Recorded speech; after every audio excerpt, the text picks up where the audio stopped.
Alam nyo ba, nabili ko lang tong mga picket na to, picket holder, 50 pesos each. Yes, you heard it right. As in 50, 50. Ayan, so kaya naman ang ginawa ko, binili ko na lahat.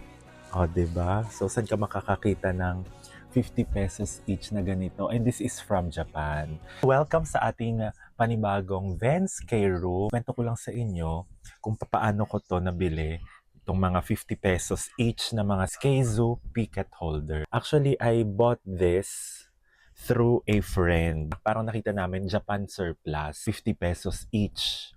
So, at first, we ordered yung parang konti lang para ma-check at makita kung anong itsura. Tapos nung nakita namin na, uy, mukhang okay naman.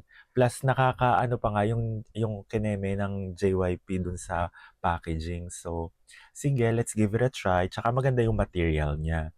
So, kung kayo ay merong ticket na ganito, ayan. So, dito mo siya ilalagay since may holder ka. Legit ba yan? Tunay ba yan? I don't know kung legit or hindi. Pero hindi na issue dito kung legit or hindi. The fact na meron kang ticket holder na ganito, I believe, kailangan nang bumalik ng Stray Kids dito sa Pilipinas. Alam nyo kung bakit?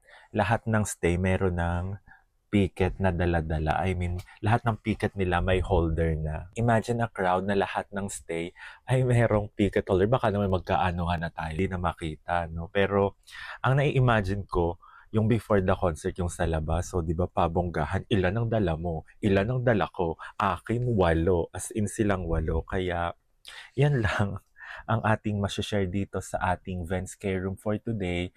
Gusto ko lang sabihin na yung mga merch na kinokollect natin, yung mga binibili natin, hindi mo kailangang mag-spend ng too much, legit man or hindi, at least you have, 'di ba? Hindi mo kailangang mag-spend nga, sabi ko, ng napakalaking pera just to have your merch. Katulad ng mga album ko, yung iba dyan, alam nyo ba, nakuha ko lang for 100 pesos, sealed na yon. At saka yung iba dyan, free pa. So yun naman yung isi-share ko sa ating next Vents Care Room. Okay, girl, girl, girl!